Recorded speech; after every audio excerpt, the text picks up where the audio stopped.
गलतियों को माफ फरमा दीजिए हुजूर, बेशक आप माफ करने वाले हैं। मौला आपके तमाम चाहने वालों का सलाम आपकी खिदमत में कबूल फरमा। अगर नाशुक्री करोगे तो अल्लाह तुमसे बेनियाज है और वो अपने बंदों से नाशुक्री पसंद नहीं करता, और अगर शुक्र करोगे तो वो उसको तुम्हारे लिए पसंद करता है, और कोई बोझ उठाने वाला दूसरे का बोझ नहीं उठाएगा।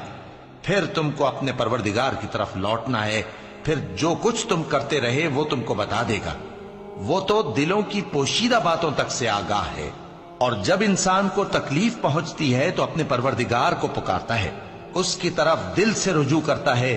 फिर जब वो उसको अपनी तरफ से कोई नेमत दे देता है तो जिस काम के लिए पहले उसको पुकारता था उसे भूल जाता है और अल्लाह का शरीक बनाने लगता है ताकि लोगों को उसके रास्ते से गुमराह करे। कह दो कि ऐ काफिर नेमत, अपनी नाशुक्री के बावजूद थोड़ा सा फायदा उठा ले, फिर तो तू दोज़खियों में होगा।